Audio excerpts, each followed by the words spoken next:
नमस्कार, मैं हिमांशु कुमार। आप देख रहे हैं वेब समाचार। बंगाल में मई में जो है ममता बनर्जी का कार्यकाल खत्म हो रहा है, लेकिन अभी से जो है अब चुनावी सरगर्मी तेज होती जा रही है। बीजेपी अब बंगाल फतह करने के दावे कर रही है। लगातार सियासी सरगर्मी जो है वो तेज हो रही है।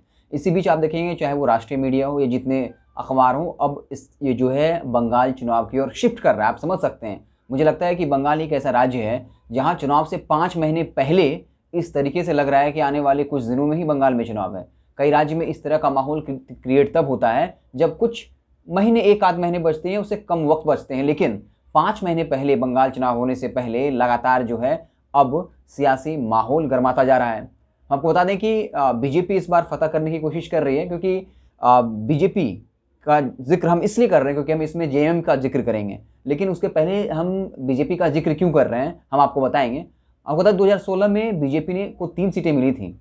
वहीं 2019 के लोकसभा चुनाव में जो है उसे 42 में से 18 सीटें मिली।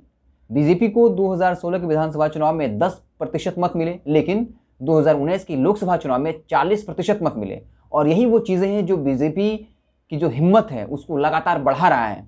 तो आप सोचेंगे कि हमने बीजेपी का जिक्र क्यों किया। बता दें कि जेएमएम ने घोषणा करी है कि वो जो है 25 सीटों पर चुनाव लड़ेगी। इससे पहले जेडीयू ने भी कहा कि हम जो है 70 से ज़्यादा सीटों पर चुनाव लड़ेंगे। और एआईएमएम, असद ओवैसी, जो बिहार में जिनकी वजह से तेजस्वी यादव मुख्यमंत्री बनने से चूक गए, वो भी अब बंगाल की तरफ कूच कर गए।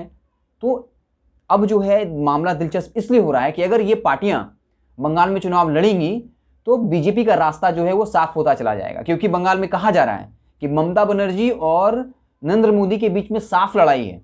इस तरीके से जब जेडीयू बिहार में गठबंधन है बीजेपी के साथ, लेकिन वो बंगाल में जो है वो अकेले चुनाव लड़ेगी।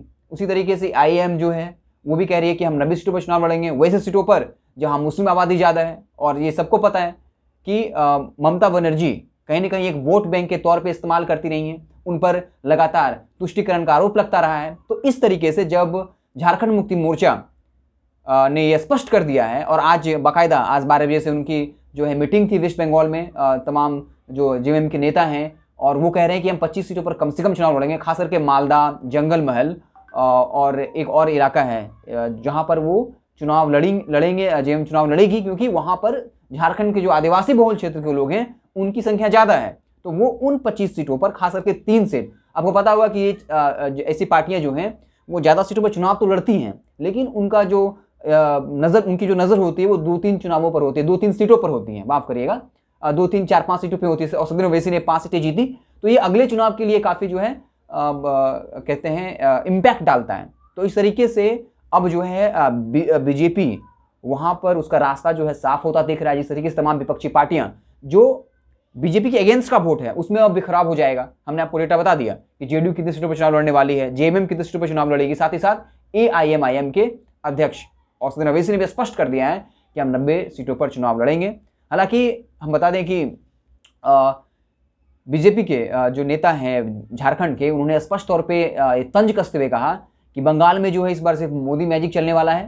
हेमंत सरकार पर तंज कसते हुए कहा कि वो पहले झारखंड बचा लें, क्योंकि जो है उनकी सरकार अस्थिर है, कभी भी जो है उसमें बदलाव हो सकता है। तो अच्छा होगा कि हेमंत सरकार जो हेमंत सोरेन अपनी सरकार को संभाल लें झारखंड में, वेस्ट बंगाल की बात ना करें, ऐसा बीजेपी के नेताओं ने तंज करते हुए कहा।